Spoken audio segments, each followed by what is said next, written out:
Bien, chicos. Entonces, continuando con lo que sería la clase uno, ¿cierto? Vamos a darle término a esta clase en este video.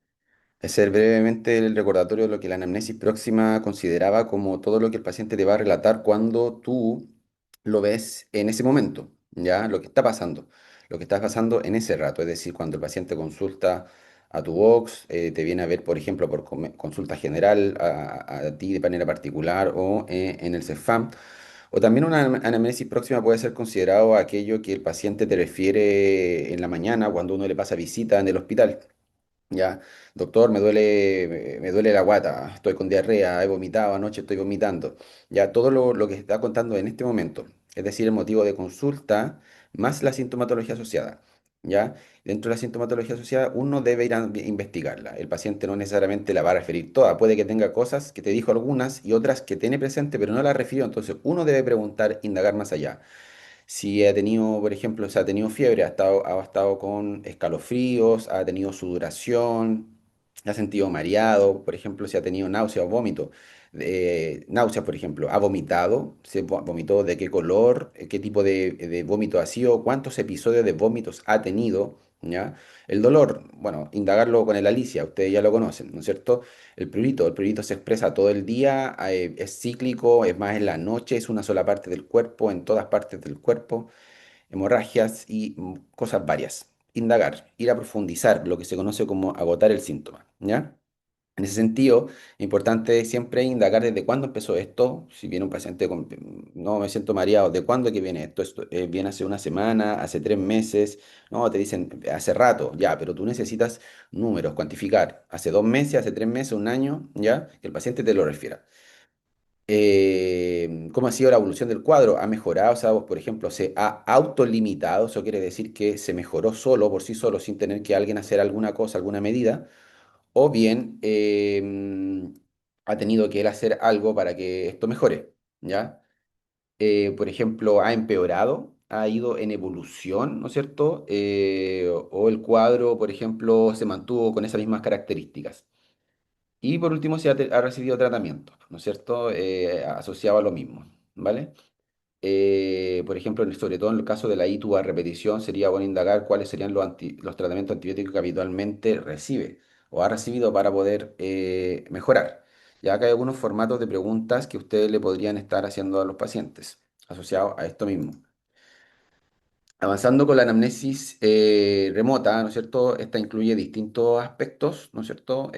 Aspectos que tienen que ver como con elementos eh, de hábitos, cosas que la gente hace en su vida a día y otras cosas que la gente le pasan, por ejemplo, como el defecar, el alimentarse, a orinar, ¿ya? Pero siempre hay que tener en claro que hay cuatro cosas que son las más importantes de la anamnesis remota, por lejos, que son como los cuatro grandes de la anamnesis remota, que tienen que ver con los antecedentes mórbidos, lo que está acá arriba, los antecedentes quirúrgicos, los fármacos que toma el paciente y las alergias. Y en siguiente instancia vendría el tema de los hábitos y otros tipos de antecedentes que lo vamos a tocar. ¿Ya?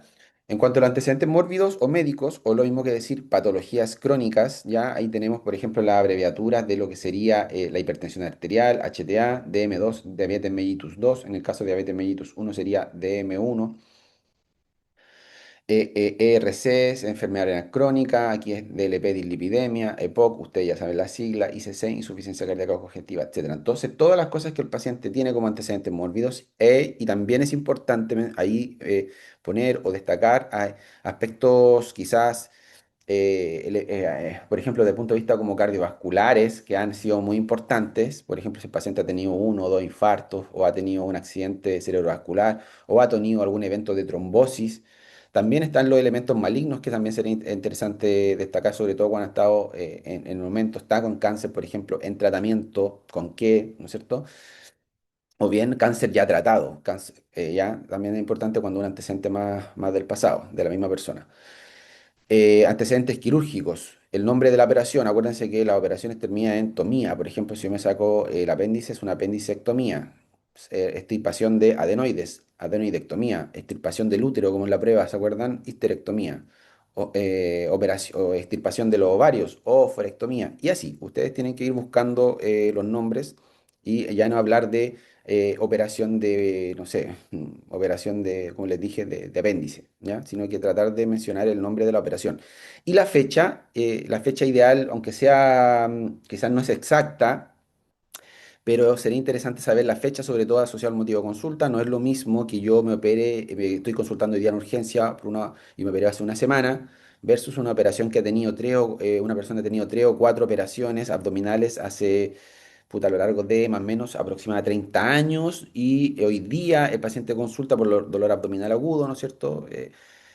No ha tenido defecaciones, no ha tenido gases por ano, ha tenido vómitos además, entonces uno empieza a juntar las cosas y puede pensar que quizás el origen etiológico de la causa de ese abdomen agudo podría ser una obstrucción intestinal por uridas o adherencias, que son elementos que se generan posterior a cirugías que se hacen intraabdominales, ¿ya?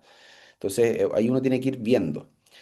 Importante de los fármacos, lo más importante es la posología, ¿ya? Tú puedes anotar el nombre del fármaco, tienes que anotarlo, pero lo importante es posología, es decir, dosis y en cuánto tiempo. Acá tenemos ejemplos, los sartán, por ejemplo, la dosis de 50 miligramos cada 12 horas. Esto es una dosis máxima de los sartán, por ejemplo. O bien algunos médicos lo escriben así, los sartán 50 miligramos, 101, que quiere decir uno en la mañana, ninguno en la tarde, uno en la noche, ¿ya? Aconsejo mejor ocupar esta fórmula, la posología estándar. Solamente cuando las posologías son un poco alteradas, como en fármacos, como puede ser la levotiroxina, que a veces se dejan, por ejemplo, del lunes a jueves tal dosis, después viernes, sábado, domingo otra dosis, o bien lunes a viernes una dosis, y solamente el sábado y el domingo es otra, ahí se puede ir variando, no sé, pero traten de ocupar este tipo de posologías. Otra dosis estándar que se puede mencionar, por ejemplo, es la metformina de 850 miligramos cada 12 horas. En esa forma de presentación de 850 miligramos. Pero hay otra forma de prescripción de la metformina que habitualmente es la de 500 miligramos, ¿no es cierto? Que antiguamente se daba más, pero ya hoy día también, por ejemplo, está la de 1000 miligramos, o sea, un gramo cada 12 horas, por ejemplo, ¿ya? No sé, hay dosis distintas, como en algunos casos se dejan pulsos de corticoides por un tiempo, no sé, una semana, por ejemplo, 10 días, qué sé yo, dependiendo del cuadro. Ahí tú puedes hacer una dosis de escalada, por ejemplo, de escalamiento. Partes, por ejemplo, con prednisona 40 miligramos por 3 días. Día uno 40 miligramos, día 2 40 miligramos, día 3 40 miligramos, día 4 te vas a 20, por ejemplo, y los siguientes 3 días, 4 5 y 6 la persona va a tomar 20 miligramos cada día, ¿ya? Y después el último día va a tomar 10 y le puedes dejar quizá un último día 5 y así, ¿ya? Entonces, también es importante preguntar si toda la medicación que recibe es de la compra particular, la recibe de un CEFAM o bien desde el hospital. Para veces la persona piensa que solamente tiene que decir, sobre todo cuando uno trabaja en CEFAM, tiene que decir los remedios que uno toma que le dan en el consultorio, ¿ya? Pero no se olvidan de que del hospital también reciben remedios. Entonces, mencionar, ¿usted también recibe remedios por el hospital? Ah, sí, ¿verdad? Sí, yo recibo, ¿verdad? Que en el hospital me dan el anticoagulante. Ya, muy importante, porque un remedio es un fármaco súper importante y se lo olvida, ¿ya? Respecto a la alergia, alergias pueden preguntar de aquí de todos los tipos de alergias, ¿no es cierto? Al polen, al alimento, etcétera, pero lo más importante es los fármacos, como están rojos. Alergia a fármacos, ya que si tú no preguntas esto e indicas un fármaco al que el paciente le ha dado alergia, a veces los pacientes, uno le habla tan rápido o habla con palabras que ellos no todos así como que les queda 100% claro, entonces eh, pueden olvidarse ellos mismos o bien pueden pasar desapercibido que tú le indicaste un fármaco al cual era alérgico y se lo toman y ahí el problema es tuyo porque no lo preguntaste bien, ¿no es cierto? Ya, hábitos. En cuanto a los hábitos, hay distintos tipos que lo vamos a tocar ahora, ¿no es cierto? Pero mencionar que de hábitos, generalmente hay hábitos que son de consumo, por ejemplo, como puede ser el consumo de alcohol, de tabaco, de drogas, ¿ya? Hábitos alimentarios, ¿no es cierto? ¿No es cierto? El tipo de dieta es importante, hay algún tipo de restricción que ocupe, ¿no es cierto? En tema del agua, por ejemplo, muchas veces tiene que ver asociado a preguntar más que cuánta agua toma, es cuántos vasos o cuántos litros toma al día, ¿no es cierto? Por ejemplo, en relación al tema de la alimentación, también está importante preguntar si es que algo de lo que comes se asocia a dolor.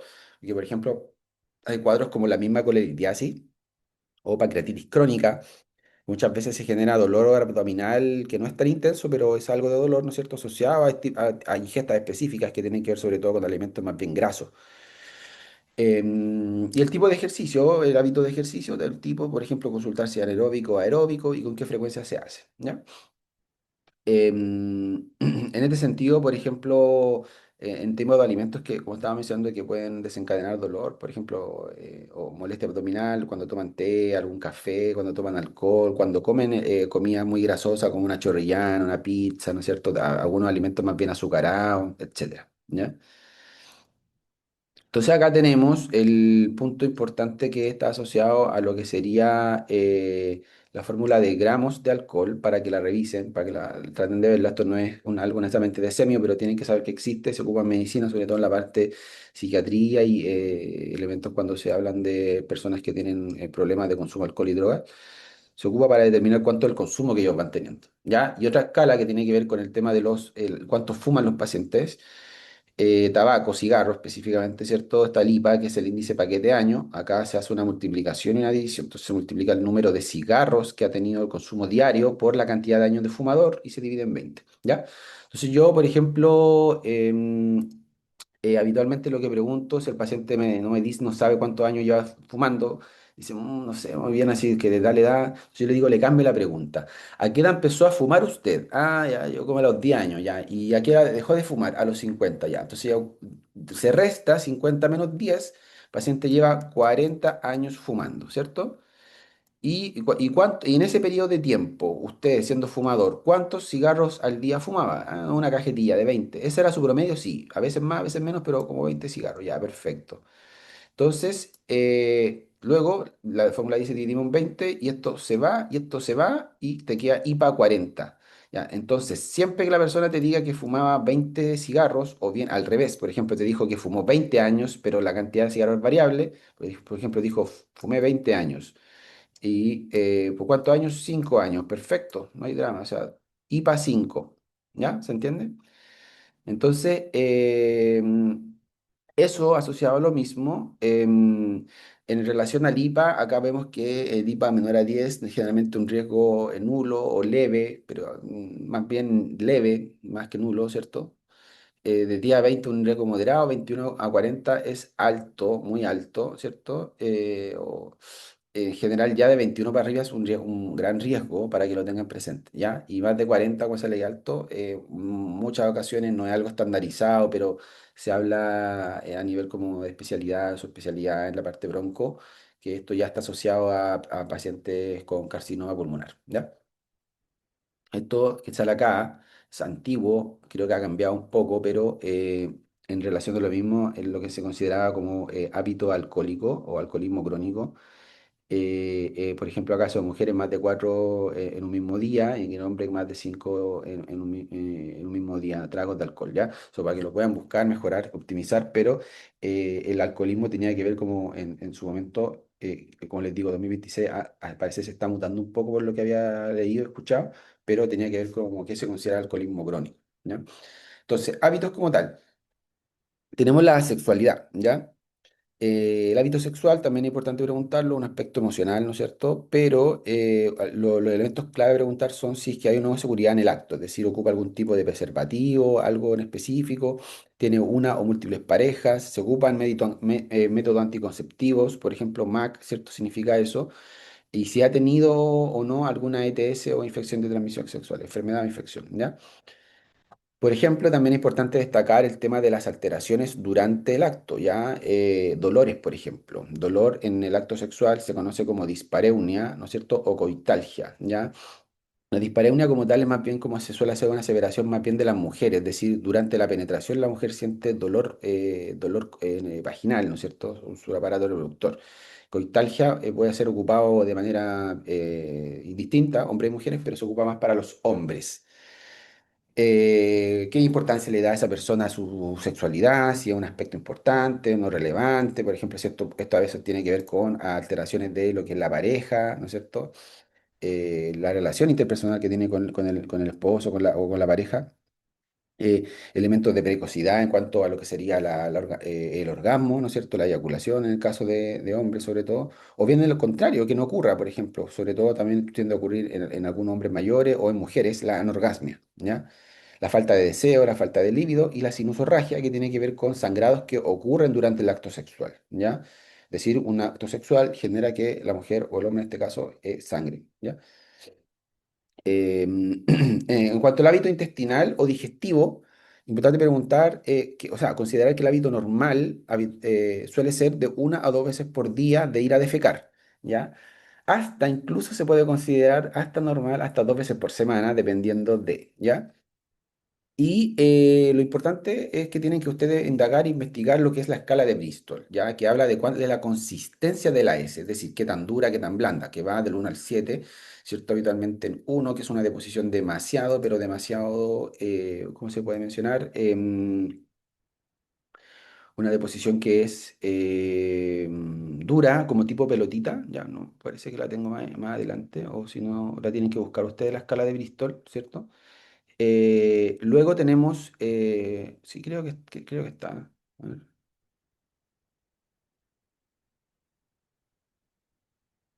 eh,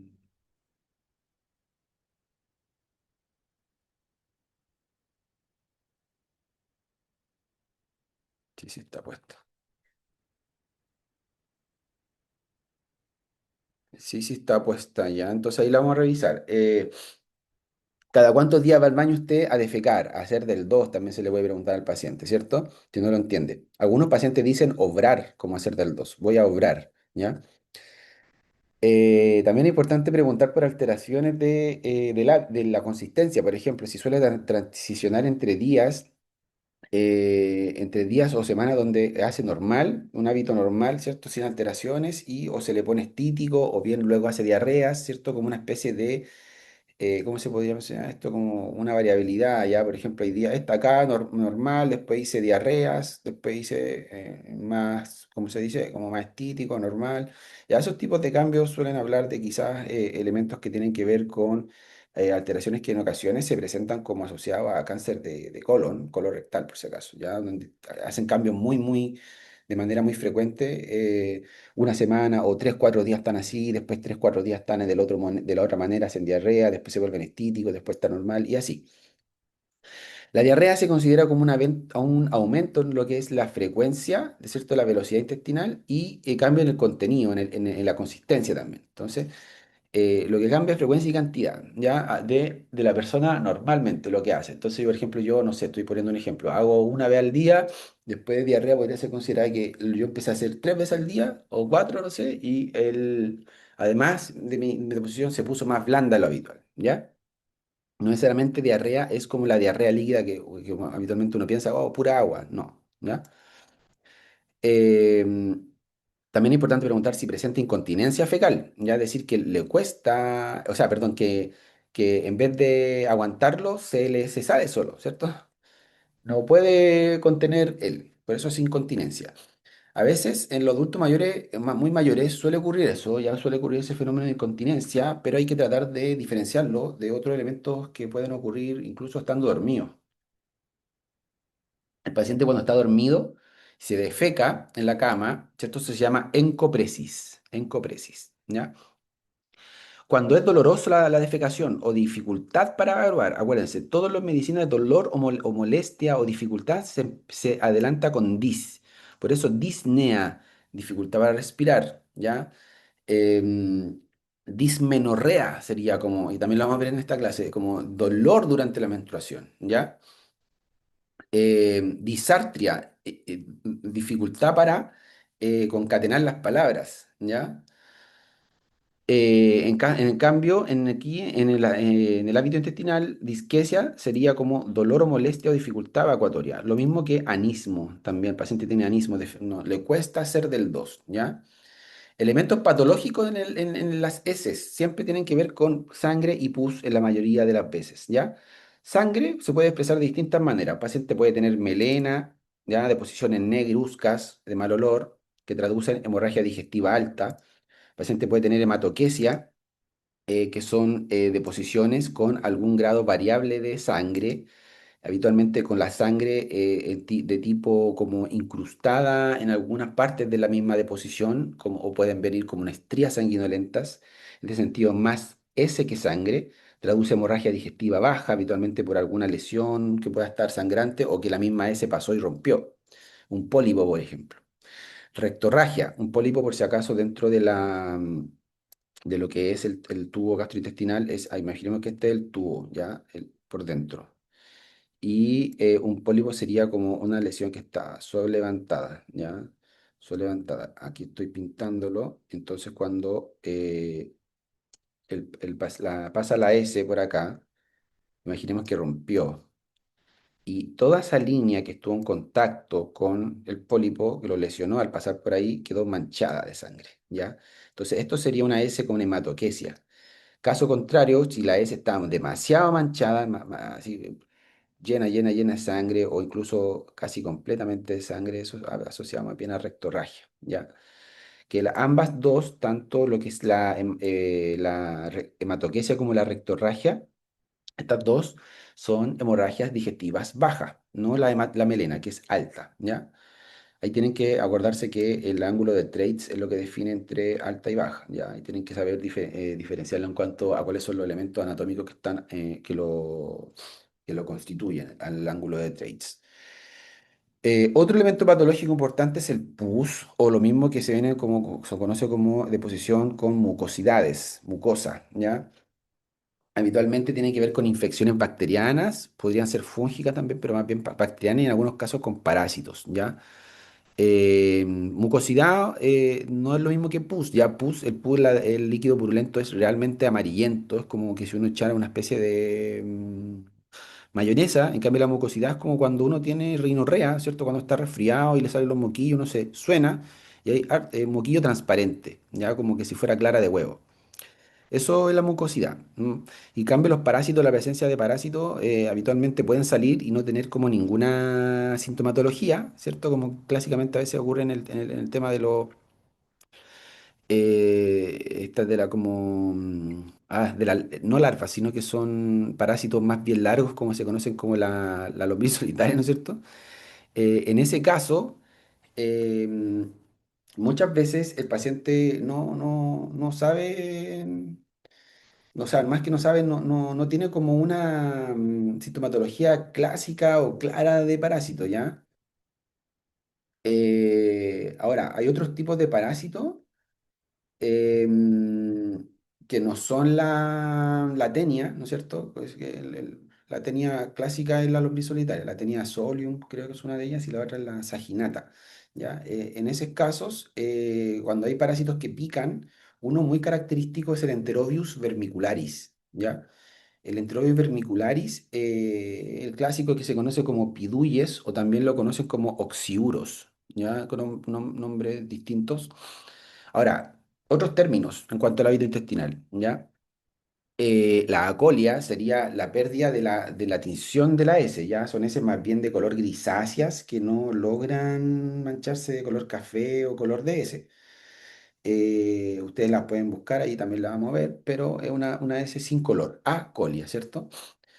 La lientería es en cambio una S que en verdad no logró ser completamente digerida, entonces una deposición que habitualmente suele tener componente diarreico, es decir, escala de Bristol de 5 hacia arriba al menos, 5, 6 o 7 líquidas, deposiciones diarreicas, con trozos de comida no digeridas, ¿ya? Esa es la lientería. La disentería, ¿ya? Son deposiciones también diarreicas con sanguinolentas, con grados de sangre variable, ¿ya? Suele traducir habitualmente infecciones bacterianas importantes, como uno puede ser, por ejemplo, la infección por Escherichia coli enteromorrágica, que es una bacteria que genera un cuadro que se llama el CHU, ya el síndrome hemolítico urémico.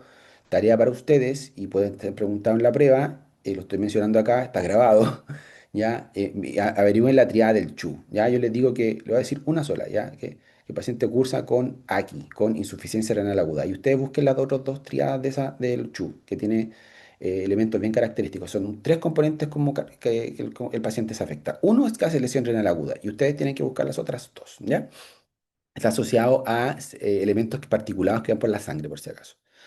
¿Ya? Y la esteatorrea sería deposiciones que son más bien oleosas en el sentido de que son aceitosas, ¿ya?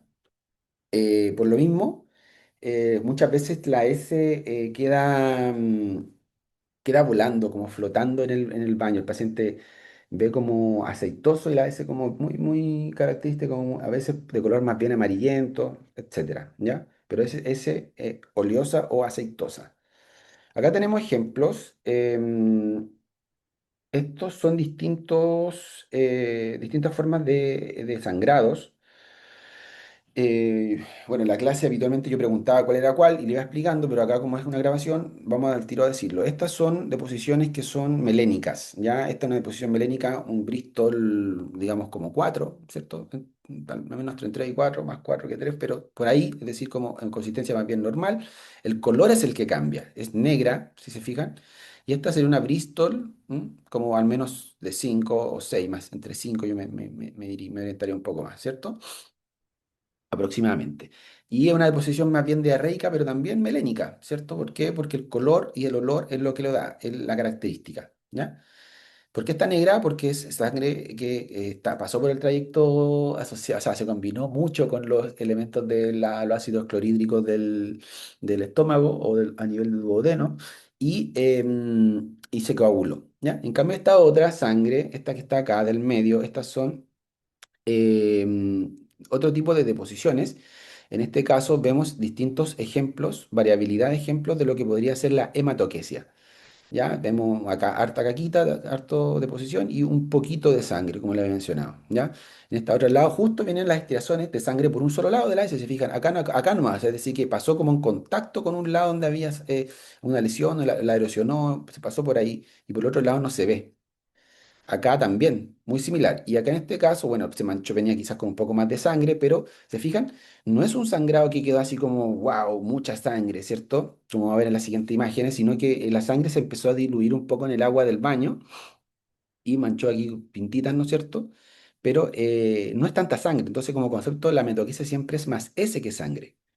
Casos distintos son las imágenes de acá, donde nosotros estamos viendo que hay mucha más sangre, ya, de hecho, incluso, como en esta imagen de acá del medio, vemos que este paciente pues, se limpió, ¿no es cierto? Y miren cómo le quedó el papel confort, ¿no es cierto? Lleno de sangre fresca, rutilante. Incluso ya también había más sangre como coagulada, también en algunos casos, como color más oscuro, ¿se fijan? Quizás tenía algún coágulo ya en alguna parte de la ampolla rectal, qué sé yo. Esto rectorragia traduce sangrados, por ejemplo, que son más bien de la parte final del trayecto gastrointestinal, del recto, del ano, una fisura anal, un, un carcinoma prostático, ¿cierto? Cáncer colorectal de la ampolla rectal, del colon sigmoide, de las partes finales del colon, harta sangre, ¿ya? Como se puede ver. En cambio, las hematoquesias suelen ser, o bien viene el de la parte entéricas, ¿cierto? Finales y yeyunales, o bien más bien de colon transverso hacia atrás, ¿ya? Esta es una deposición que habitualmente se podría condecir con deposición purulenta, ¿ya? Fijan que está como manchada como con mayonesa o una mostaza que rara, ¿no es cierto? Esos son líquidos purulentos en la deposición, ¿ya? Y en este otro lado vemos mucosidad en la deposición. Se fijan que es como cuando si uno se sonara así, no sé, como entre transparente, deposiciones con mucosidad. ¿Ya? También son elementos patológicos. Y acá vemos el clásico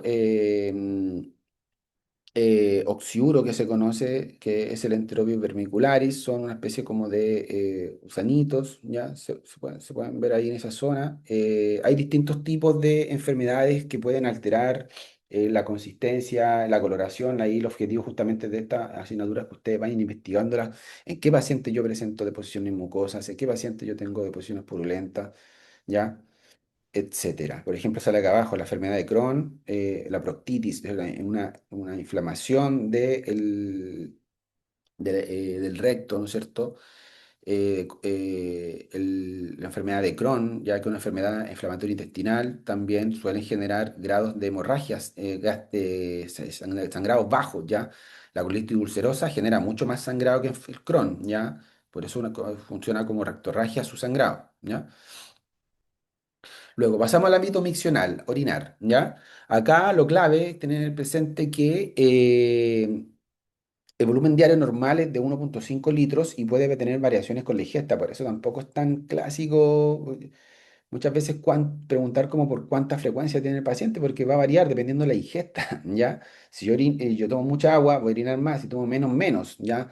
Si tomo agua normal, pero además estoy haciendo ejercicio, yo sé que estoy sudando, mi cuerpo va a cuidarse los riñones de botar líquido y voy a orinar menos. Y al revés, si no estoy sedentario totalmente y estoy tomando lo normal, quizás voy a a orinar mucho más porque no estoy sudando. Cosas así, ¿ya? Tener eso en mente. Conceptos importantes, poliuria, ¿ya? Paciente con poliúrico o poliuria es que aquel que orina más de 3 litros al día, ¿ya? Que muchas veces casi imposible detectarla porque el paciente no anda cuantificando cuánta orina hace, ¿ya? Muchas veces lo que sí se da cuenta el paciente es que aumenta la frecuencia en el día, ¿ya? Entonces esto no es por cantidades ni por frecuencia, esto es por volumen total. Entonces ahí valdría la pena quizás como para detectarla, pedir al paciente que la cuantifique, por ejemplo, que mida un contenedor, lo pese, ¿no es cierto? O bien lo vea así como volumétricamente, ya está acá, está en cero, y que vaya orinando en el contenedor hasta ver que, oye, si dice más de 3 litros al día, entonces una poliuria. Ya eso puede ser detectado más fácilmente en pacientes hospitalizados con un sondaje que va directamente a un contenedor, ¿ya? Un sistema de drenaje o una sonda Foley.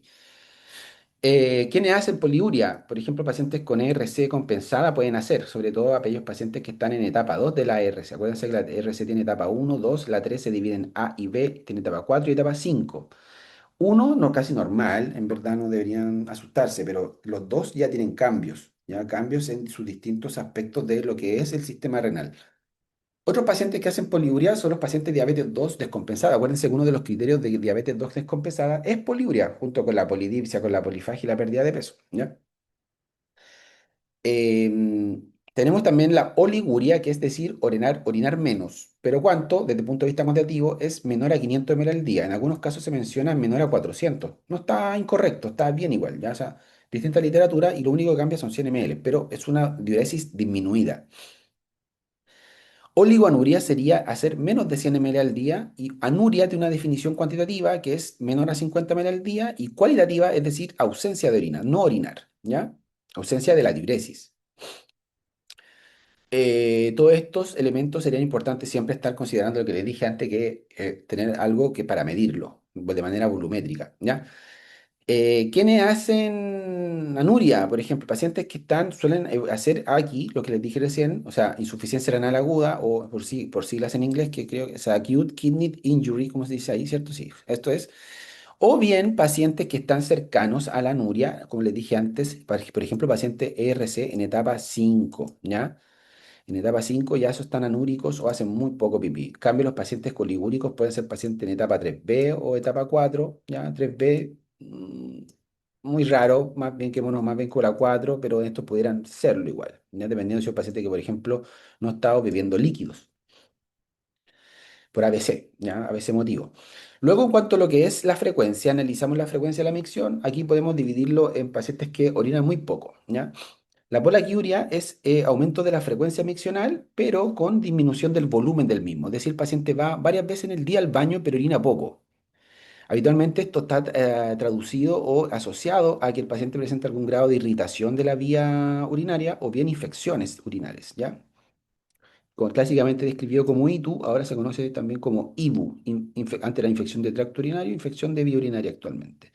Y los pacientes que orinan mucho en la noche, habitualmente de 3 o más veces por la noche, son pacientes que tienen nicturia. Ya y la nicturia puede ser por distintos motivos. Puede ser, por ejemplo, por insuficiencia cardíaca, por enfermedad renal crónica, por diabetes, ¿ya? Incluso por tomarme un remedio, un diurético en la tarde o en horas antes de dormir, y yo en la noche voy a orinar, muchas veces, ¿ya? Eh, Pacientes con problemas prostáticos masculinos también pueden desarrollarlo, hiperplasia prostática, etcétera, ¿ya? Entonces, como concepto, poli, siempre acuérdense que se suele hacer como mucho y oligo suele ser como poco, disminución, pero no es anulación, porque para anular es ¿cierto? Por ejemplo, como la anorgasmia del paciente no tiene orgasmo. Anuria, el paciente no orina, o orina tampoco, que por ejemplo en este caso lo cuantificaron con este volumen diario. Asociado al malestar o el dolor, nosotros tenemos que mencionar que esto se llama disuria, es decir, me molesta cuando hago pipí, doctor, tengo dolor, me irrita, me arde, eso es disuria, ¿ya? Traduce infección urinaria baja como la cistitis o en caso de los hombres, que es raro que tengan cistitis, si un hombre tiene disuria, hay que sospechar al tiro una infección una infección de transmisión sexual, por si acaso, ¿ya? Em, de todas maneras, se estudia igual el estudio de orina completa con urocultivo va de cajón, obligatorio, ¿ya? Cuando tenemos pacientes que no logran aguantar las ganas, también hay que dividirlo, así como habíamos dicho que se dividía la incontinencia defecatoria versus la encopresis, acá lo mismo. Yo puedo tener incontinencia urinaria, que no necesariamente es la enuresis. Enuresis, incontinencia urinaria durante la noche mientras está dormido. El paciente se orina mientras está dormido. ¿Ya? En cambio, la incontinencia urinaria puede ser de distintas etiologías, por ejemplo, por enfermedades neurológicas, lo mismo senescencia, ¿cierto? El hecho de ser más bien más, mucha más edad puede debilitar el tema de los esfínteres.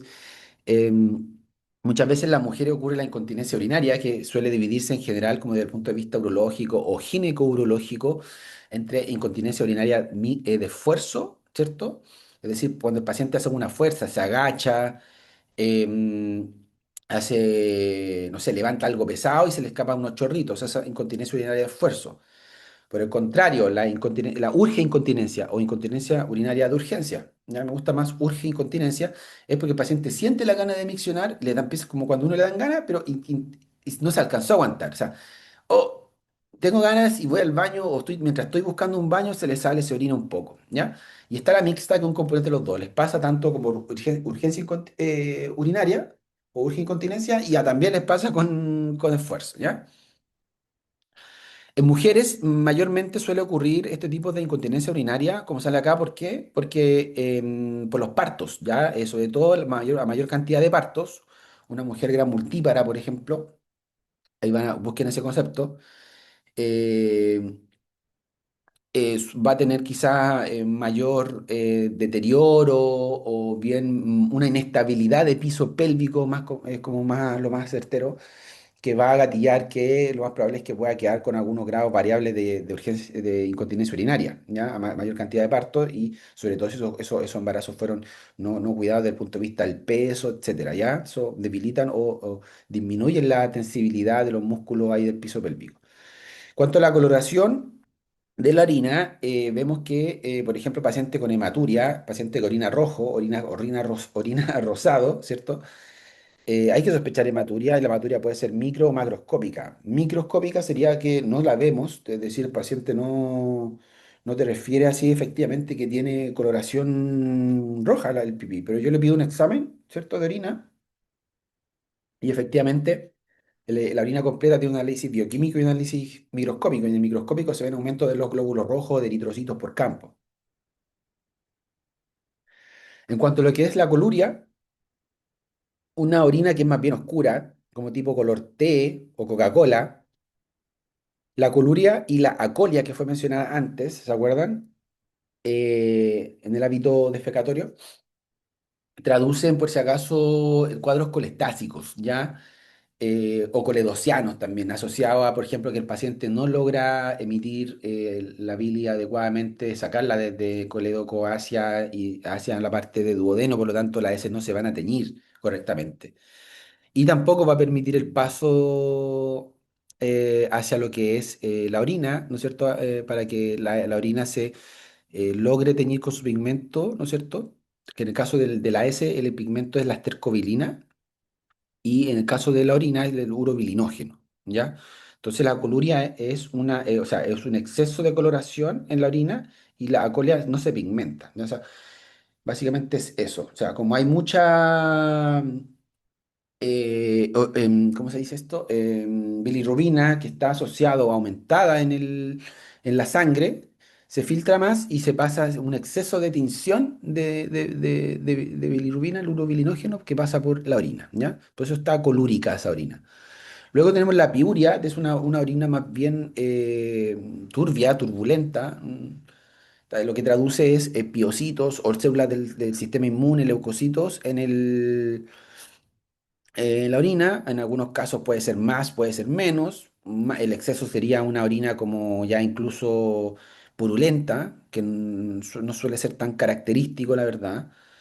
Y espumosas, la orina espumosa no tiene un nombre así como tal cual, pero sí lo que traduce es proteinuria, ¿ya? Paciente que puede estar botando albúmina, puede estar botando glucosa, ¿ya? Ahora sé que si está botando glucosa se considera como glucosuria, ¿ya? Glucosuria. Acá tenemos un cuadro que es del el libro Goich, donde muestra distintos colores, ¿no es cierto? Color y causa. Por ejemplo, negro, exceso de melamina. Color café, que haya más bilirrubina. Esto ves, color café, como con la coluria, ¿ya? Hemoglobina, exceso de sangre, pero como no más que sangre, es hemoglobina, ¿ya? Mioglobina también podemos tener pacientes que orinan café cuando tienen cuadros como la rhabdomiólisis, ya que se les rompen fibras musculares y eso se va por la sangre, entonces es filtrado por los riñones y se va por la orina. Azul verdoso, por ejemplo, el exceso por ejemplo, cuando algunos pacientes pasan el azul de metileno, ¿cierto? Les pasan por el tracto, puede pasar por la sangre y pasar por la orina y llegar finalmente y ser pesquisado de este color. Color anaranjado, anaranjado, perdón, ¿cierto? La sulfidina, muy clásico, y el púrpura, sí, un color muy extraño, ¿cierto? El porfobilinógeno suele generarlo, ¿ya? En general son muchas veces por algunos remedios, pueden tener también coloraciones que te asustan, por ejemplo, orina roja, ¿cierto? Por ejemplo, la clásica, la rifampicina, suele generar, la rifampicina es un fármaco que es anti-tuberculoso, si no estoy mal, ¿sí? Puede generar orina rojiza, pero también otros elementos, por ejemplo, como las mismas beterragas, como ven, color amarillo, la riboflavina, ¿ya? Y color amarillento se torna la orina como amarilla fosforescente después que los pacientes toman complejo B, ¿ya? Hay que indagarlo por parte de ustedes también. Continuando, vemos que tenemos el hábito del sueño. Acá, en este caso, vemos que lo normal del sueño en adultos varía entre 8 y 9 horas. La normalidad en lactantes de 18 a 20 horas. Adultos mayores de 4 a 6 horas, ¿ya? Cuanto a alteraciones, vemos que cuando hay exceso de sueño, pacientes con eso se conoce como hipersomnia, ¿ya? Hipersómnico, ¿vale? Generalmente traduce cuadros más bien anémicos, de disminución del metabolismo, como puede ser el hipotiroidismo, ¿ya? Em, Dame un segundo, perfecto. Vemos que por un extremo de la hipersomnia sería la narcolepsia, es decir, quedarse dormido durante la vigilia, el sueño se la gana a la persona y se queda dormido en distintos lados. Ya en algunos casos más extremos incluso pueden el paciente hasta colapsar, es decir, caerse, pero muchas veces es tanto el sueño que están ahí y se quedan dormidos haciendo algo muy fácilmente, por ejemplo, estudiando, ¿ya? Insomnio. ¿Cierto? Sería al contrario. ¿Ya? El insomnio es la dificultad para dormir. Entonces acá se puede dividir en distintos tipos de insomnio. Uno que es el de conciliación, donde vemos que el paciente le cuesta quedarse dormido, o sea, le cuesta conciliar el sueño, iniciar el sueño, ¿ya? Por otro lado, tenemos los insomnios que son de terminación, es decir, de al terminar, o sea, no le cuesta quedarse dormido, pero duerme muy poco, ¿ya? Incluso en algunas oportunidades no alcanzan a llegar a la fase REM del sueño, ¿ya? También se conoce como insomnio de mantenimiento o por despertar precoz, ¿ya? El paciente se durmió se acostó a las 10, se quedó dormido casi a los 10 minutos, 15 minutos, ¿cierto? Y despertó a las 2 y de ahí no pudo dormir más, por ejemplo. ¿Ya? Ese sería como el insomnio de conciliación, perdón, de mantenimiento por despertar precoz. En cambio, el insomnio de conciliación, el paciente se acostó a las 10, se terminó finalmente quedando dormido a las 12 o a la 1 y después despertó a las 6. ¿Ya? Y está el mixto que le cuesta los dos. Ya eso habitualmente el mixto suele ser por cuadros más bien estresantes, psiquiátricos, asociados como a estrés, ¿ya? También tenemos alteraciones más fuertes del sueño, que aquí hay que diferenciar entre pesadilla y terror nocturno, ¿no es cierto? La pesadilla habitualmente tenemos nuestro sueño onírico, ¿no es cierto? En el mundo onírico.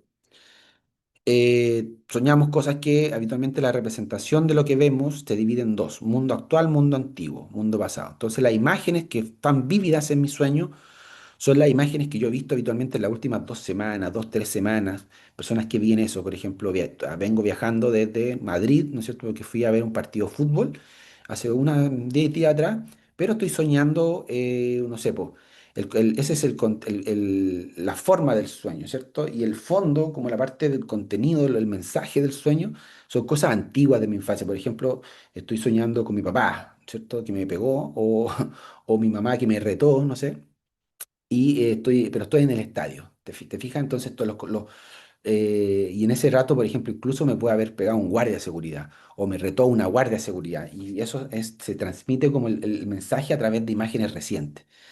Y las pesadillas son suaves porque generalmente uno lo pueden asustar, uno puede terminar, despertar un poquito así como compungido o lo que sea, pero la diferencia con el terror nocturno, que en el terror nocturno hay alteraciones fisiológicas, la persona incluso puede tener baja de presión, se le sube la presión, bradicardia, taquicardia, sudoraciones profusas, ya, aumentar la frecuencia respiratoria, ya, todo ese tipo de cosas pueden ocurrir en el terror nocturno con una pesadilla mucho más álgida, ¿ya? Y ahí hay preguntas, por ejemplo, que usted le puede hacer: a qué hora usted se duerme, a qué hora se despierta, como para que uno más o menos pueda determinar si el sueño ha sido reparador o no. Por si acaso, algo que tiene que ver con que el sueño es reparador es que la persona haya podido despertar y sin sueño, ya no cansada, ¿cierto? Ahí pueden revisar ustedes estos otros tipos de preguntas que pueden hacer a los pacientes. Continuando, entonces acá tenemos imágenes que nos muestran, por ejemplo, una orina espumosa, ¿ya? Acá puede ser una orina que puede ser desde el punto de vista de la proteinuria o de la glucosuria, ¿ya? ¿Se fijan? Es como una cerveza, en el sentido de que acá abajo hay todos los puntos de la orina como más normal, amarilla, semitranslúcida, y acá arriba está espumosa, ¿se fijan? Proteinuria, glucosuria, sería una imagen característica. Acá vemos una diferencia entre la orina, lo que sería la coluria. Esta es una orina más bien normal, ¿m? Igual tiene un poquito de espumita arriba, pero habitualmente la orina viene algo, con algo muy poco, muy leve, no como esto que exceso, se fijan, exceso de espuma, y la tratan de comparar con esta de acá al lado, que esta es la orina colúrica, ya de la coluria. Acá hay dos ejemplos de heces, ¿se fijan? S blanca o grisácea, gris, no tiene color, pues ya es acolia, acolia fecal, sin color. Acá vemos la escala de Bristol, como le había mencionado. Entonces tenemos que escala de Bristol va del 1 al 7, siendo del 1 orina, perdón, deposiciones más bien duras, ¿no es cierto? Separadas una de otra, como las típicas guanos de algunos animales que uno ve en el campo, ¿cierto? Caprinos sobre todo. Y lo que traduce, y lo que me interesa que ustedes sepan, es lo que traduce, es esto, ¿ya? Por ejemplo, tipo uno, yo sé que el paciente tiene un estreñimiento muy fuerte, importante, como dice aquí. Luego la Bristol 2 es como una salchicha, pero compuesta con fragmentos. O sea, todo esto ya no está tan seca como para estar separado, sino que logran mantenerse juntos esos trozos y un estreñimiento ligero. La tipo 3 y la tipo 4 son de posiciones normales, ¿ya? Una un poco más durita, pero como tipo morcilla, ¿no es cierto?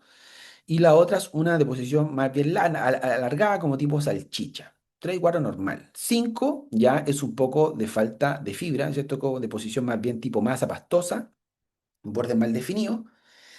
Ya en algunos casos, dependiendo de si el paciente no está acostumbrado a hacer esto y está aumentando la frecuencia de deposiciones, la mitofinicional, más cambió la consistencia de esto, también está considerado dentro de las diarreicas, ¿ya? Por el término de que cambió la forma de la normalidad y aumentó la frecuencia también. Si la diarrea está asociada a esos dos componentes: aumento de frecuencia, disminución de consistencia. Y luego tenemos diarrea ligera y diarrea importante, 6 y 7. Revísenlo, péguenle una leída, ya eso es importante que lo sepan. Luego tenemos los antecedentes que son ginecobstétricos. En este punto, hacer mención de los eventos importantes de la mujer, ¿ya? Acá, por ejemplo, los eventos más importantes son preguntar por la menarquia: ¿a qué edad le llegó su primera reglita?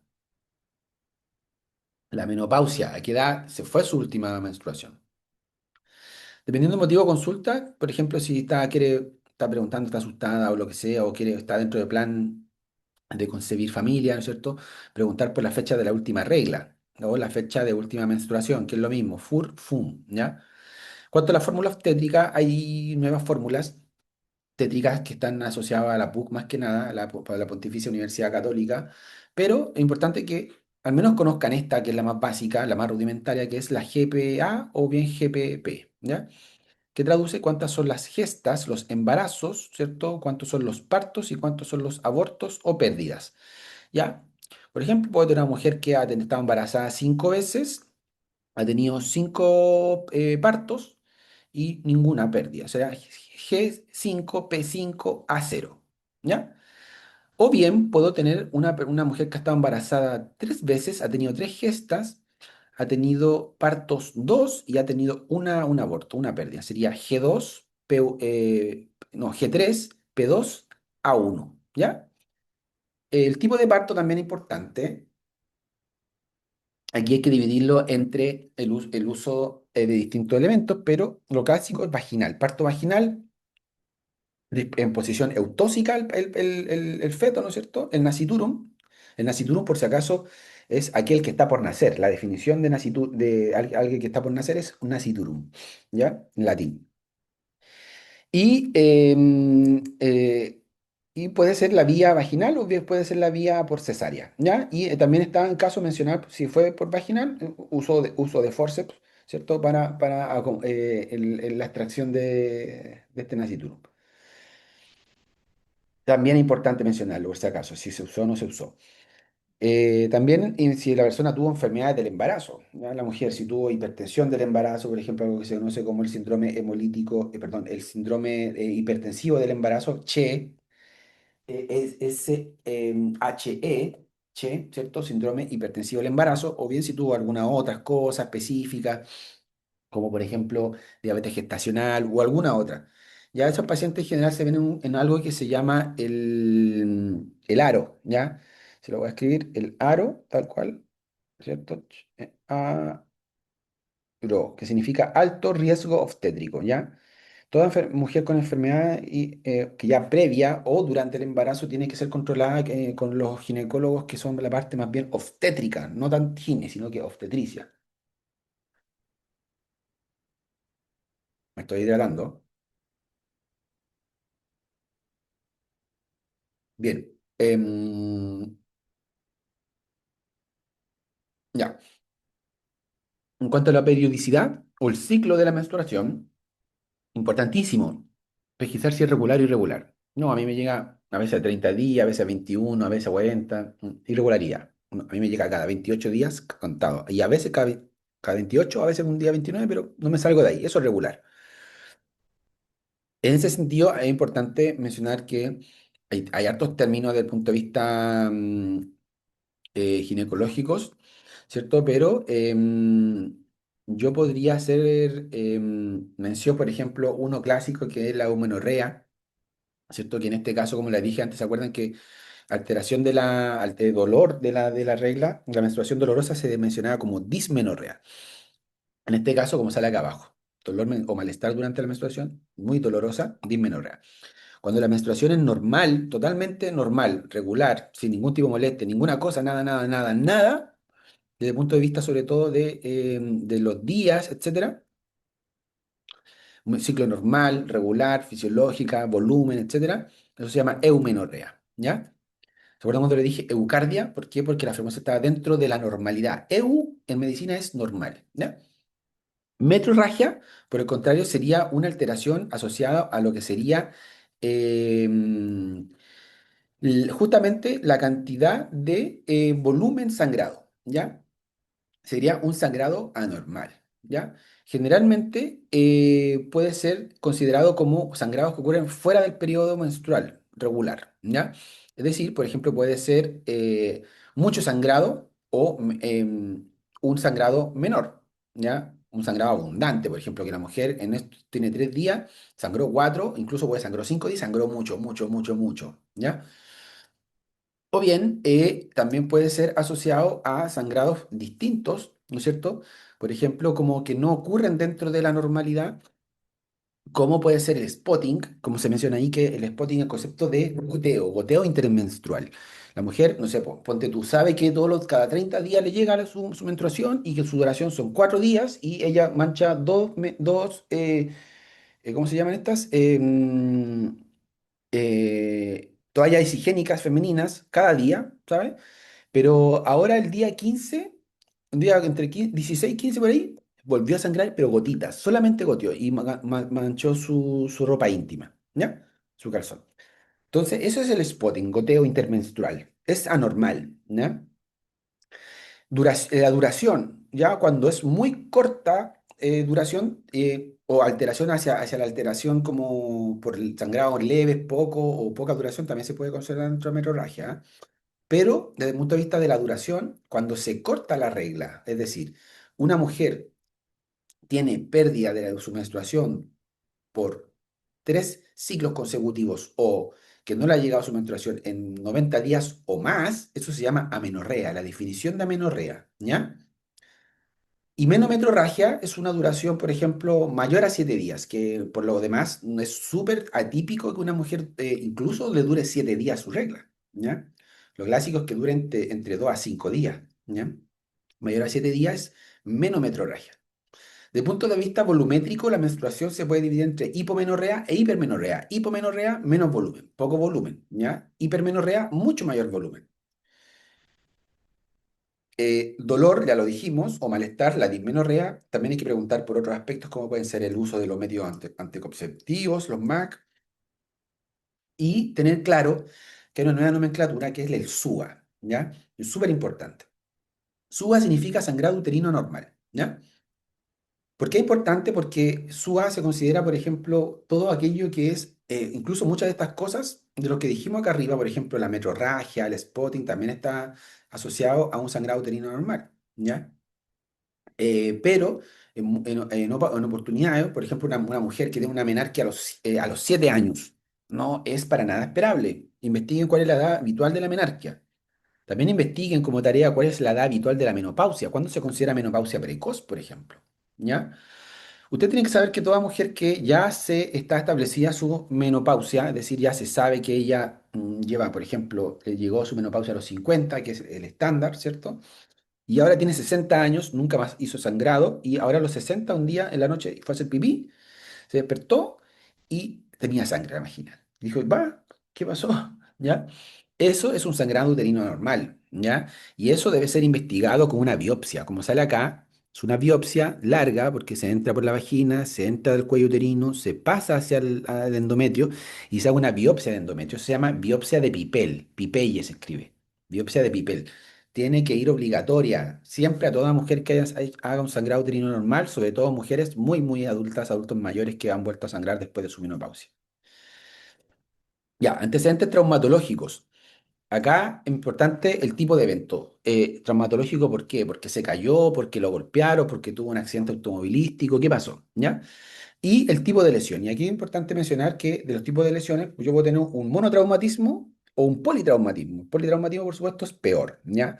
Es decir, politraumatismo tiene golpes en distintos lados, ¿cierto? En distintos sectores del cuerpo. Por ejemplo, cabeza, extremidad superior y tórax, más, por ejemplo, lo que sería el pie de izquierdo, por ejemplo, o la pelvis, ¿m? En distintos lados. Y de estos elementos traumatológicos pueden desencadenar distintos tipos de lesiones, como pueden ser las fracturas, que la definición como tal es una rotura de hueso, una discontinuidad del tejido óseo, que no es una fractura necesariamente es total, que es decir que el hueso se rompió completo, ¿ya? Es decir, que tengo aquí el hueso y se me rompió acá, ya, no necesariamente es esto, yo puedo tener una fractura acá con un rasgo de fractura que me mueva el rayo. Este sería la fractura. O bien tengo que tener como distintos tipos que me quedó como doblado. Ya como eso se llama, si no estoy mal, como una fractura lo tengo en la cabeza. Ay, se me fue. Como en algo, una rama de árbol. Ya tengo un nombre así. La voy a buscar en un minuto para que no nos quedemos con eso.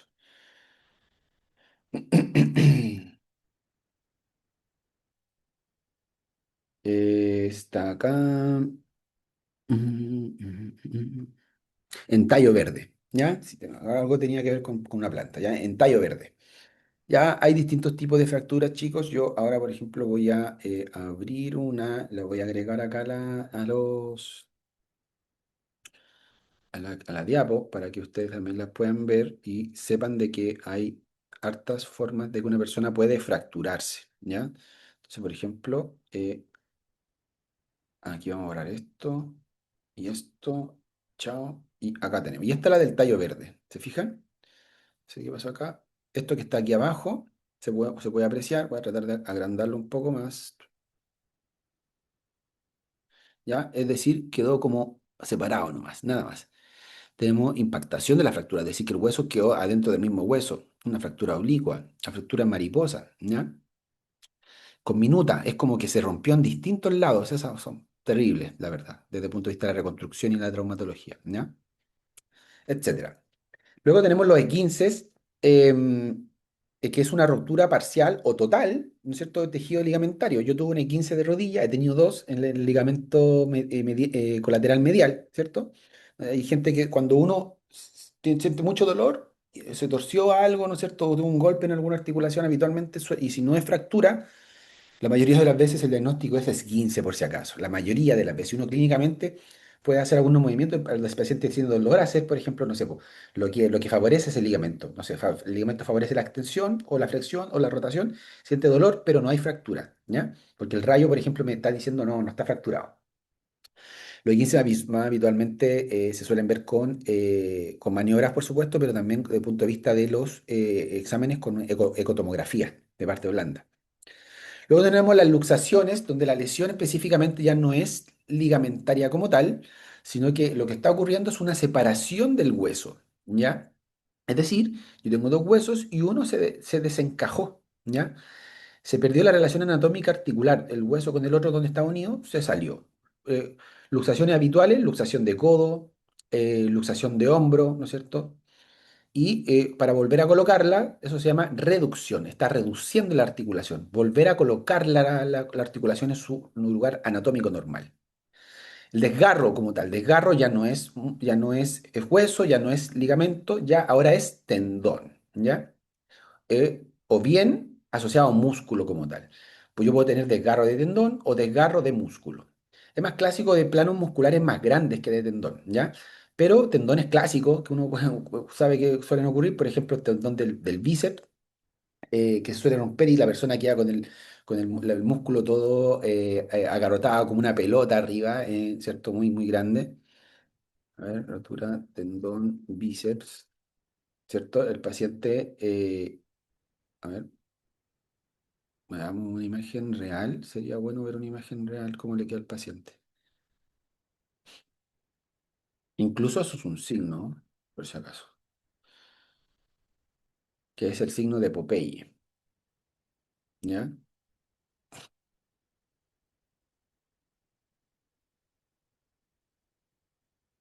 El signo de Popeye. Lo voy a colocar aquí para que también lo puedan observar.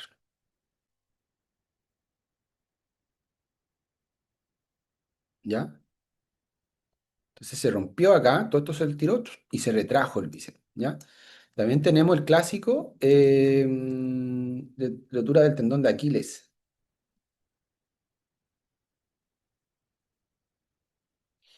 ¿Ya? Vamos a tratar de ver cómo queda el paciente. En este caso, ¿no es cierto? También tiene un signo, ¿ya? Pero una de las cosas que ocurre es que queda muy retraído. A ver, una imagen real. Este es el signo de, si no estoy mal, el signo de Thompson. Signo de Thompson. Claro, integridad del tendón de Aquiles, ¿ya?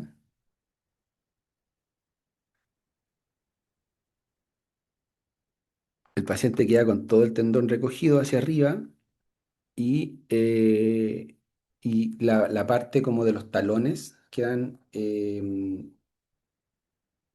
Eh, ¿dónde está? Aquí. Queda como plano, ¿ya?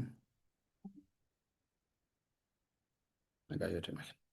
Algo, ¿ya? Entonces, todo esto queda como plano, si se fijan. ¿Ya? Aquí está normal, aquí se rompió, se retrajo, se quedó acá arriba y acá abajo queda plano, ¿ya? Entonces no se olvide la diferencia entre fractura, 15, luxación y desgarro. Ya, antecedentes heredofamiliares o familiares como tal. Ya, aquí es importante preguntar por lo que serían las enfermedades de los padres, ¿cierto? De la madre, los familiares de primer grado, como pueden ser hijos, hermanos, o padres, madres, ¿ya? Sobre todo, uno de los principales aspectos a preguntar es si es que esos familiares que tienen esas enfermedades están vivos o no, o si murieron por esa enfermedad y a qué edad. Por ejemplo, el paciente haya tenido, no sé, mi papá murió, ¿sabes qué? A los 45 años, porque de un infarto, un antecedente importantísimo. Súper joven para morir por infarto, ¿ya? A menos que haya sido un infarto categórico por consumos, ¿ya? Si no fue por eso, súper raro. Entonces, es un antecedente súper clave para su hijo, para ese hijo, por ejemplo. Enfermedades de hermanos o sobre todo asociadas, por ejemplo, si cuadros que son muy clásicos, que son heredables como el asma, ¿cierto? El asma bronquial.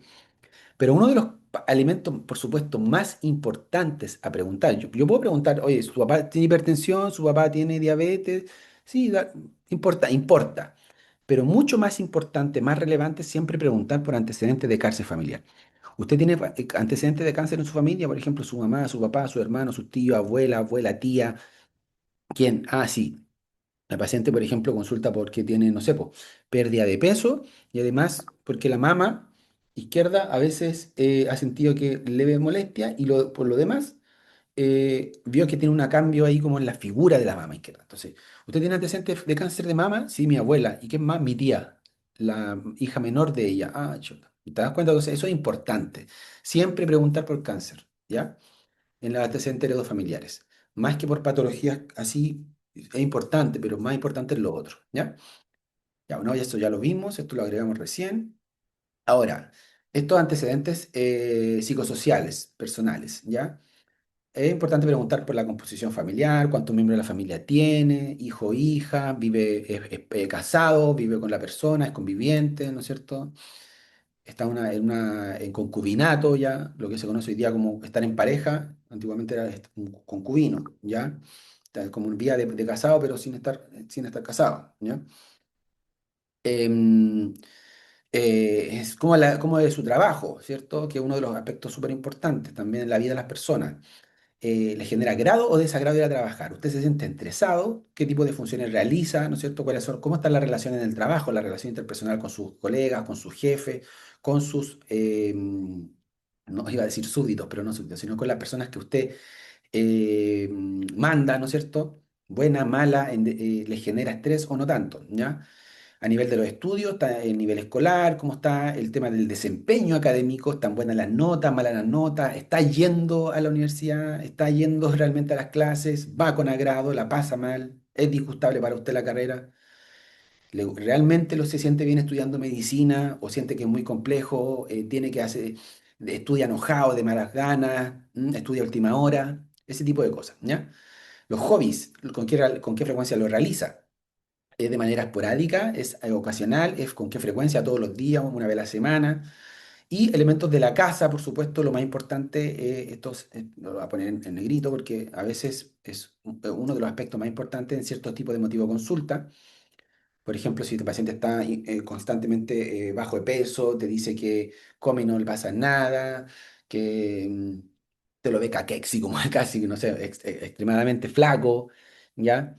Y con mala ropa también, sucio, ¿ya? Mal olor incluso podría ser. Entonces es importante preguntar, oye, pero ¿usted vive en una casa? ¿Sí? ¿De qué tipo es la casa? ¿De qué característica es? ¿Material sólido, blando? ¿Ya? ¿Y tiene agua potable? No, no tengo, doctor. ¿Alcantarillado? No, yo voy a hacer a otro lado, ya al frente, cruzo, o sea, dentro del terreno hay un hoyo para abajo, no, y ahí hacemos. ¿Tiene corriente eléctrica? No tenemos, ¿ya? O sea, uno va viendo las cosas, ¿ya? Acuérdense que la- los antecedentes de la anamnesis remota mucho, uno no pregunta todo, no pregunta toda la anamnesis remota, a no ser que sea como algo más bien académico o bien todo el tiempo va a preguntar un caso demasiado relevante, ¿no es cierto? Y que te dé para preguntar todo y te dé el tiempo, pero habitualmente uno acota las cosas al motivo de consulta y estos puntos, lo que nunca puede faltar, eso sí, son los mórbidos, los quirúrgicos, los fármacos y las alergias. Y ahí tú puedes complementar con alguna de estas otras cosas que hemos ido viendo en esta clase, ¿ya? ¿Dónde se suele estresar más? ¿En la casa o en su trabajo? Puedes preguntar, ¿cómo es su relación con tal miembro de su familia o tal miembro de su trabajo? ¿Siente motivación por su trabajo? ¿Siente motivación por ir a la U o no tanto? Ya, inmunizaciones o lo que ustedes conocen como vacunas, ¿ya? Importante preguntar, por ejemplo, por la influenza, sobre todo adultos mayores, en el caso de algunas personas por la vacuna de hepatitis A, B, ustedes deberían estar vacunados siempre, todos, todas sus dosis por la B, siempre, siempre, y por si acaso a nosotros nos vacunan por eso de todas maneras. Las neumocócicas, sobre todo en adultos mayores, ya, bueno, SARS-CoV-2 podría ser, en verdad yo tengo mucha reticencia con esta vacuna, ya, ¿no? Una vacuna que efectivamente se sabe que no está bien estudiada y tiene mucho efecto adverso, mató personas la vacuna en algunos casos, entonces yo al menos yo no la recomiendo vacunarse, ¿ya? Influenza sí. Y esto es una pregunta obligatoria siempre en los pacientes pediátricos, ya acuérdense que está el PNI, el Plan Nacional de Inmunizaciones, ¿ya? Siempre se actualiza, año a año, ¿ya? Te vamos a poner aquí, se actualiza anual. ¿Ya? Para que lo puedan revisar cuál es el PNI actual. Sobre todo tema clave de pediatría, tema clave de pediatría, ¿ya? Luego, acá tenemos una tabla que tenía que ver con, esta debería ir más arriba, la verdad, pero no importa. Esto tiene que ver un poco con el tema, lo podemos ver, ¿sí? A ver, vamos a ver, acá, aquí. Acá.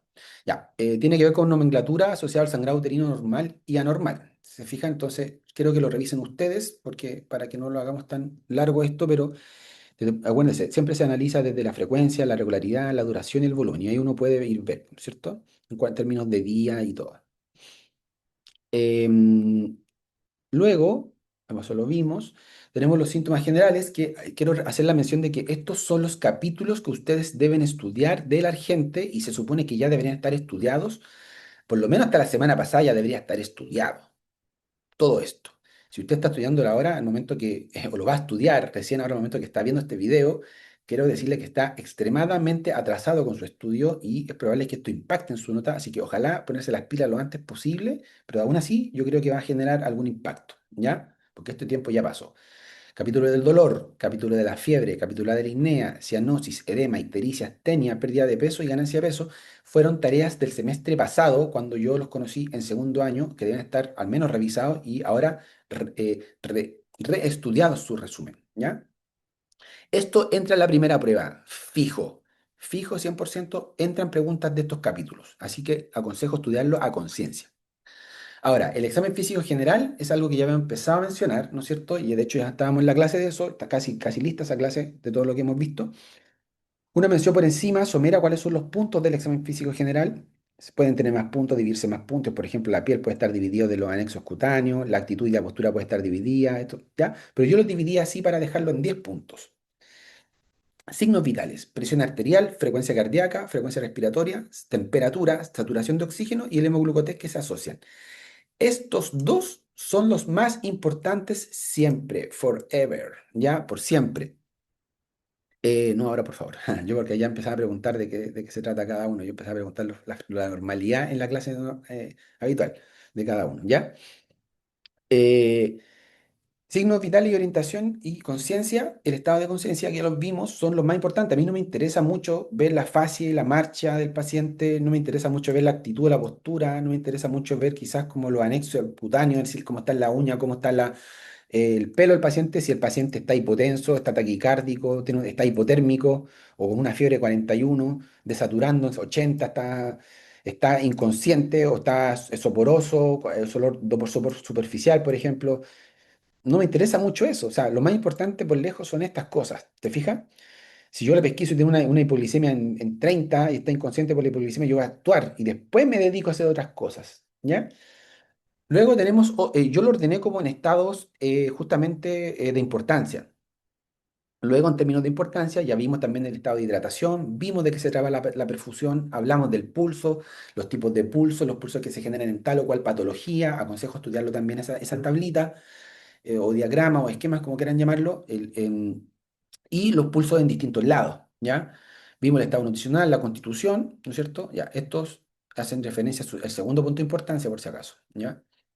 Ya, y luego todos estos temas, ¿no es cierto? La evaluación de la actitud y la postura, vimos las fases, estábamos viendo y vamos a empezar a ver las marchas también en la próxima clase, de la piel y los anexos cutáneos asociados. Hay hartas lesiones y formas en cómo pueden estar la piel alterada, y de los anexos cutáneos también, anexos cutáneos específicamente uñas y pelo, ¿ya?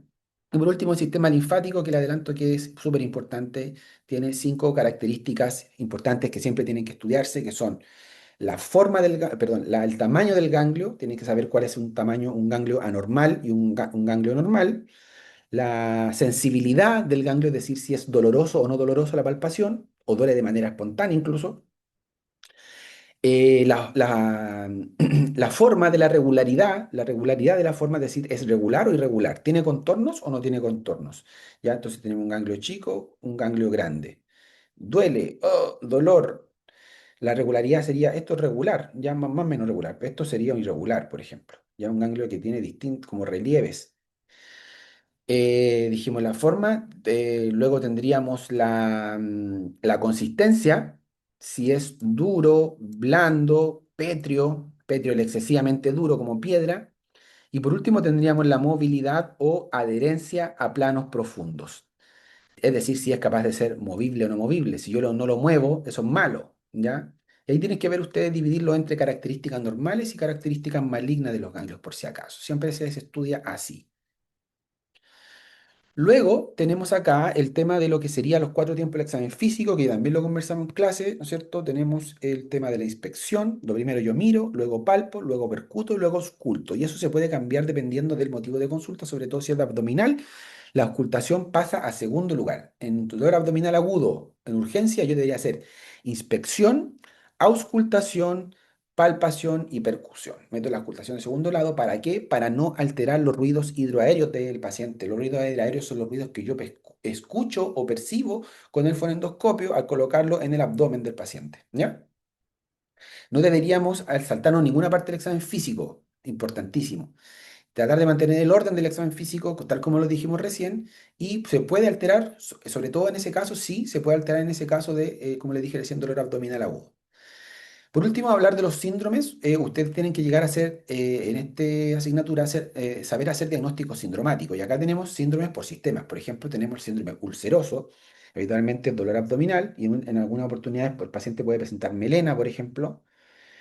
Eso, tenemos el síndrome diarreico, ya dijimos la definición de diarrea, síndrome de mala absorción, síndrome de abdomen agudo, es el dolor abdominal, asociado sobre todo a los cuadrantes. ¿Se acuerdan? Dolores por cuadrantes, como lo vimos en la prueba de diagnóstico, así.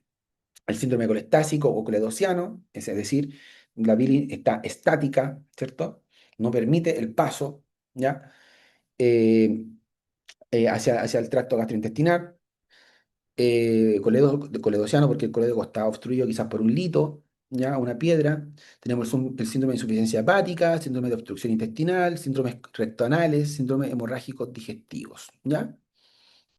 Em, que no necesariamente es ulceroso. Ojo con eso, porque yo tengo puede tener un síndrome digestivo pues, asociado, por ejemplo, por Crohn, enfermedad de Crohn.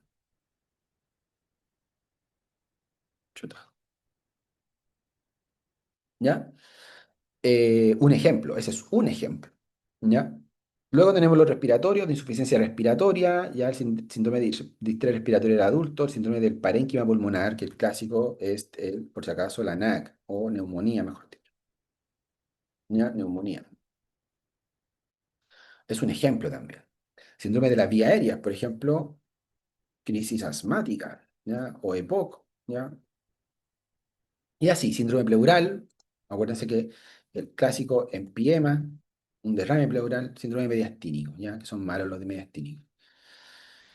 Síndromes cardiovasculares, tengo el síndrome anginoso, dolor de tórax, ¿cierto? El síndrome, claro, importantísimo, el síndrome de insuficiencia cardíaca, ¿ya?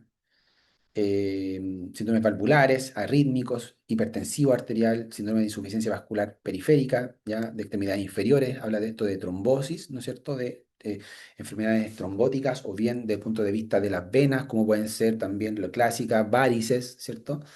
Insuficiencia valvular venosa o bien arterial también. En el caso de lo que sería, por ejemplo, un cuadro que se llama como claudicación intermitente, que algunos de los he mandado a estudiar de eso, ¿ya? Desde el punto de vista renal, tenemos el síndrome nefrótico, el síndrome nefrítico, importantísimos, muy importantísimos saberlo y estudiarlo. Enfermedad renal también, enfermedad renal aguda versus enfermedad renal crónica.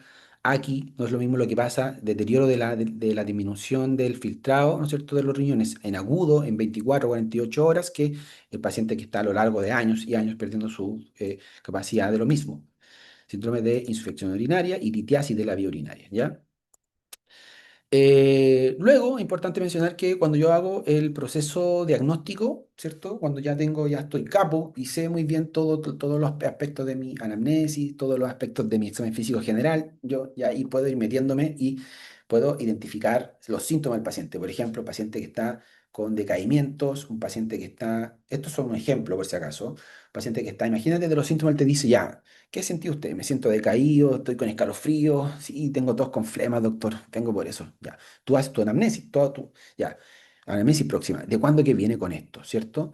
Viene hace 3 días, no, vengo hace 5 días, ya. Y esto ha ido evolucionando, es decir, ¿usted está igual que el mismo día que ahora o se siente peor hoy día que el primer día? No, peor, ya. ¿Ha tomado algo para mejorarse? Sí, ha estado tomando, por ejemplo, un ibuprofeno al día, todos estos días, pero no, no he mejorado mucho, la verdad. Ya. Y esto se acompaña, por ejemplo, con, usted ha tenido fiebre, por ejemplo, ha tenido sudor en la noche, sí, un poco de fiebre, sí, ya. Y la flema, ¿cómo han estado las flemas? ¿Las flemas de qué color? ¿Sabe qué? Me ha salido como muy amarillenta, y me duele a veces cuando toso y boto esa flema, me tiende a como doler acá al costado. Ah, entonces tú tendrías que hacer una licia ahí porque te dijo que te dolía. Ya, y te vas con toda la licia, ¿ya? Luego tú tienes que identificar signos también, pues ya, al examen físico. ¿Qué pasó? Lo ocultaste, lo cuantificaste tú la fiebre, sí, efectivamente el paciente tenía 39 porque tú ocupaste el termómetro y le salió eso. Ok, y lo pusiste a ocultar, por ejemplo, y detectaste que el paciente tenía crepitantes localizados, esos ruidos alterados de lo que es la ocupación alveolar, ¿no es cierto?, en la ocultación, y además el paciente tenía egofonía, es decir, un sonido característico de neumonía, por si acaso, que se cambia el sonido cuando yo escucho al paciente eh, en esa zona, no sé, incluso le podríamos poner que tiene pectoriloquia, ¿ya? Es decir, que soy capaz de escuchar la voz del paciente, porque lo normal es que yo no la escuche, lo normal es que yo escucho como muy así como... Le digo, ya hable cualquier cosa, dígame, pucha, el doctor es hermoso y lindo, ¿ya? Y ya, eso se escucha, eso es lo normal. En cambio, la pectoriloquia, el pecho que habla, yo escucho lo que el paciente dice. Pasamos de un a escuchar el doctor era lindo, ¿ya? Entonces se escucha. Y además, la egofonía es una voz caprina que cambia el sonido de las letras, la A por A. Entonces, además de el doctor era lindo, yo escucharía el doctor es lindo, el doctor es lindo. ¿Se dan cuenta? Una voz como de cabra, como de caprino, y cambia las letras, se les cambia el sonido. Búsquenlo, es importante.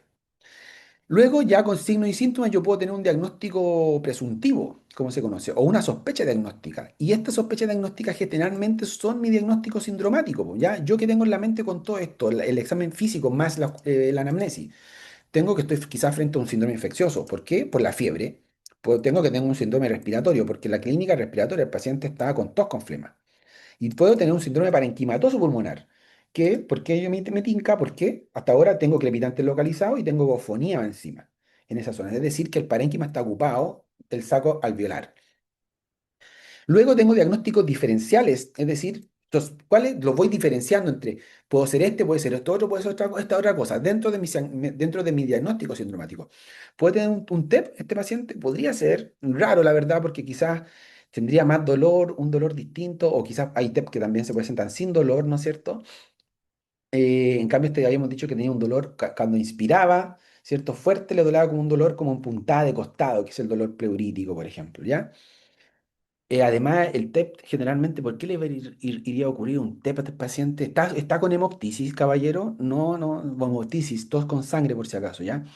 Ya, y uno puede calcular, hacer algunos criterios y ver que no, efectivamente, sabe que parece que no es un TEP, ya. Puede ser tuberculosis porque la noche me dice que ha estado con fiebre alta y escalofríos, tiritando, sudorando, con sudoración fría en la noche.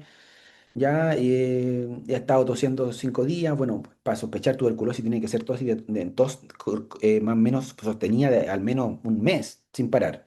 Y ahí él te lleva una semana. Como que quizás no, pero está en ahí dentro de mí. diferencial igual por si acaso. Ya, pueden ser cáncer pulmonar, pudiera ser, pues ya tengo fenómenos de síndrome de condensación o consolidación, ¿ya? Que es la neumonía. ¿Por qué? Porque tenía crepitante en esa zona y además tenía agofonía, se alteró la vibración, sí, la transmisión de la vibración vocal, ¿ya? Y por último tengo como último diagnóstico diferencial una NAC. ¿Por qué? Porque este paciente le pregunté, ¿usted ha estado hospitalizado? No, nunca ha estado hospitalizado. Ya, entonces es de la comunidad. Su bacteria, si es que tiene una bacteria, es de la comunidad. Entonces, una neumonía adquirida en la comunidad. Finalmente, por todo, yo me decanto que este paciente lo más probable es que tenga una neumonía bacteriana. ¿Por qué no viral? Porque, por ejemplo, lo viral no tiene nada de esto. No tiene crépito localizado, no tiene agofonía y la fiebre no suele ser alta. Hasta 38,5, 38,7, pero no debería pasar de 39 para arriba. ¿Ya? Así es el proceso diagnóstico. Así yo voy pensando los casos. ¿Ya? Y eso es lo que ustedes tienen que aprender a hacer en esta asignatura. Un ejemplo, tenemos aquí un ejemplo también de cómo funcionaría esto asociado a un cuadro de dolor abdominal. Una femenina de 22 años consultó por dolor abdominal de 12 horas de evolución, 12 horas, y le está doliendo acá, fíjense. Le fue el inicio, primeramente el dolor empezó en el epigastrio, acá arriba, debajo de las pechuguitas, ¿ya? O lo que se conoce como la boca al estómago. Posteriormente el dolor se empezó a localizar ya no acá, sino que en la fosa ilíaca derecha y presentó náuseas, vómitos, sensación de escalofrío y mareos. El examen físico se destacó que tenía una fiebre de 38,3 y se evidencia dolor a la palpación profunda y empeora en el rebote en la fosa ilíaca derecha. Es un signo de defensa muscular también, es decir, se pone rígido cuando yo le palpo, pero además cuando saco rápido súbitamente le duele. Ya probablemente en este caso se buscó un signo que se llama el signo de Bloomberg clásico de la apendicitis. Entonces yo tendría que identificar los síntomas aquí. ¿Qué síntomas dice la paciente? Dolor abdominal, ¿cierto? Además, estaba nauseosa, estaba con escalofrío, estaba mareada. Yo, ¿cuáles fueron los signos? O sea, yo, por ejemplo, hice la Alicia.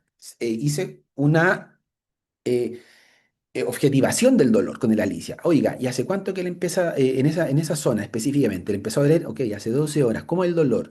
No, el dolor es como punzante, me viene muy fuerte, ya eleva. Le duele 1 al 10, le duele cuánto? 10, estoy máximo. Vomiteo ahí, por ejemplo, el paciente, ¿ya? ¿Se le irá de alguna zona? No se irá, no se irá, está mal, muy mal, ¿ya? Y ahí voy asociando. Luego tendría mi diagnóstico sindromático, por ejemplo, podría tener un síndrome infeccioso por el tema de la fiebre, un síndrome doloroso, pero me calza más con un síndrome de dolor abdominal agudo, como mencionaba aquí, por ejemplo. ¿Dónde está? Aquí, dolor abdominal agudo. Me calza con esto, por ejemplo. ¿Ya? Y luego de identificar el diagnóstico etiológico, si yo con exámenes, con examen físico, tiene signos de apendicitis claro, tiene signos de Bloomberg, tiene signos de Ronfin, tiene signos de Dunphy, ya, eso es tarea suya, buscar signos de apendicitis. Yo ya me quedo con quizás mi diagnóstico. Además, después yo le tomo un escáner y el escáner me evidencia que hay un apéndice inflamado, tengo el diagnóstico etiológico. ¿Se dan cuenta? Así es como yo lo voy analizando un caso. ¿Ya? Finalmente, aquí, por ejemplo, lo que yo le estaba diciendo recién, ¿cierto? El Alicia a la apendicitis, ¿cómo sería? No sé, pues la aparición sería lo que yo tendría que objetivar. Esto fue gradual e insidioso, es decir, empezó hace 12 horas y ha ido empeorando, ¿cierto? Ha ido empeorando, evolucionando. Luego tengo que la localización, primeramente era en el epigastrio y ahora está o periumbilical, que habitualmente ocurre en el apéndice, y luego si se llega, en la mayoría de los casos, si no es un apéndice raro, ¿no es cierto? Se localizaría en la fosa ilíaca derecha. Y la radiación no tiene mucha radiación habitualmente, está ahí. Carácter un poco punzante, sordo, a ratos continuo, a ratos discontinuo, ¿ya? Intensidad, moderada e intensa. Ella te dijo 10 de 10. Atenuante agravante, empeoró con el movimiento y empeoró con el rebote. Es decir, incluso cuando le traían en el auto, cuando el auto pasaba por un lomo toro o el camino tenía algún bache, ella le dolía más esa zona porque estaba rebotando. ¿Ya? Entonces, si un paciente tiene un dolor abdominal, ¿qué diagnóstico hacemos primero? Etiológico sindromático, cae de perogrullo saber que el primero diagnóstico es sindromático y después yo voy viendo los diagnósticos con cuál me calza con el diagnóstico etiológico, generalmente confirmatorio a través de exámenes, ¿ya? Eso, chiquillos, esta es la primera clase, ¿ya? Harto, pero de harta calidad. Eso. Muchas gracias.